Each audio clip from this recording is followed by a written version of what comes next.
दोस्तों, कैसे हैं आप सब। आज की हमारी कहानी है नखरेबाज पति।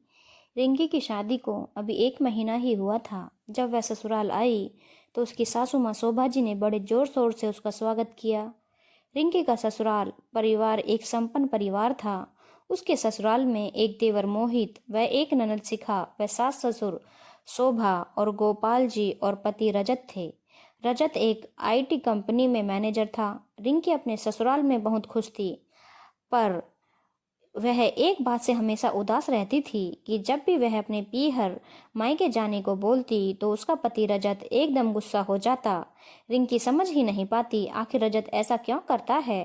खैर, दिन ऐसे ही बीतने लगते हैं। एक दिन पता चलता है कि रिंकी प्रेग्नेंट है। घर में खुशियों का माहौल हो जाता है, सब बहुत खुश होते हैं। रिंकी अपने मायके फोन करके सबको खुशखबरी देती है तथा अपने मायके वालों को अपने घर पर मिलने बुलाती है। रिंकी की सास शोभा जी को जब पता चलता है तो वह डरते हुए रिंकी से बोलती है, बहू रानी, तुमने अपने मायके वालों को बुला तो लिया है, रजत के गुस्से को अब तुम अपने आप झेलना। रिंकी को डर तो लग रहा था, पर वह तैयार थी। आखिर वह जानना चाहती थी रजत उसके मायके वालों से इतना क्यों चिढ़ता है। जब रजत ऑफिस से घर आया तो रिंकी उससे बोली, रजत, कल मेरे मायके वाले आ रहे हैं तो कल ऑफिस से छुट्टी ले लेना। ये बात सुनते ही रजत गुस्सा होते हुए बोला, मैं तुम्हारे मायके वालों की तरह फ्री नहीं हूँ, ऑफिस की मीटिंग में जाना है।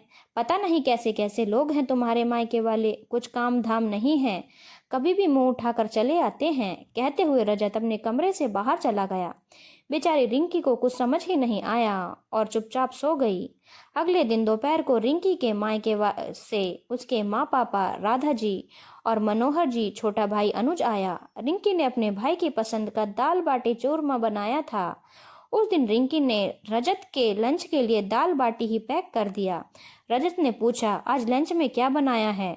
तो रिंकी मुस्कुराते हुए बोली, मेरे छोटे भाई अनुज को दाल बाटी चूरमा बहुत पसंद है तो वही बनाया है। रजत बोला, तुमने किससे पूछकर ये दाल बाटी चूरमा बनाया? तुम्हें पता नहीं मैं ये सब नहीं खाता। और कहते हुए लंच बॉक्स को पटक कर चला जाता है। दोपहर को रिंकी के मायके वालों से उसके माँ पापा राधा जी व मनोहर जी और छोटा भाई अनुज आते हैं।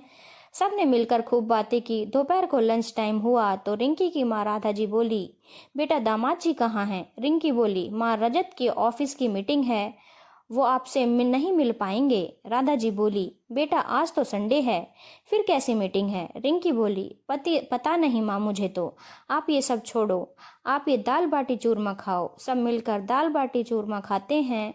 रिंकी का छोटा भाई अनुज बोला, बहुत ही लाजवाब खाना है दीदी, इतने दिनों के बाद आपके हाथ का खाना खाने का मजा ही आ गया। खाना खत्म करके जब सब लोग बातें कर ही रहे होते हैं तभी रजत आता है और वह राधा जी व मनोहर जी को अनदेखा करके सीधा अपने कमरे में चला जाता है। ये देखकर रिंकी को बहुत गुस्सा आता है। वो रजत के पीछे पीछे रूम में जाती है और रजत से बोलती है, आखिर क्या गलती की है मेरे माँ पापा ने जो तुम इस तरह उनका अपमान करते हो? रजत, तुम्हारे इस परिवार को मैंने दिल से अपनाया है, तुम्हारे माँ पापा को अपने माँ पापा मानकर सेवा करती हूँ, उनकी इज्जत करती हूँ, इस परिवार के हर सदस्य को अपने मानकर उनकी सेवा व आदर करती हूँ, कभी किसी को शिकायत का मौका नहीं देती। आखिर फिर भी तुम मेरे मायके वालों के साथ ऐसा व्यवहार क्यों करते हो?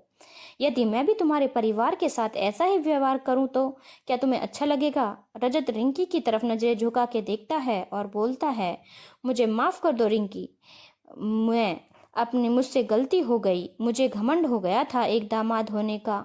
दामाद का ओहदा ससुराल में सबसे बड़ा होता है, बस यही घमंड के कारण मैं तुम्हारे माँ पापा का अपमान करता रहा। लेकिन आज मुझे एहसास हुआ कि अगर तुम भी मेरी तरह मेरे माँ पापा के साथ और परिवार को अपमानित करती तो मुझे कैसा लगता। रजत रिंकी के माँ पापा के पास जाकर अपने व्यवहार के लिए माफी मांगता है और रिंकी से बोलता है, रिंकी, थोड़ी दाल बाटी चूरमा बचा है, सुबह गुस्से में नहीं खाया। रिंकी की माँ राधा जी बोलती हैं, दामाद जी, वो सारी दाल बाटी चूरमा तो हम सभी चट कर गए, अब आपको रिंकी के डांट से पेट भरना पड़ेगा। ये सुनकर सब हंसने लगते हैं और रिंकी रजत को दाल बाटी चूरमा खिलाती है। धन्यवाद दोस्तों। अगर आपको कहानी अच्छी लगी हो तो चैनल को लाइक, शेयर और सब्सक्राइब करना ना भूलें।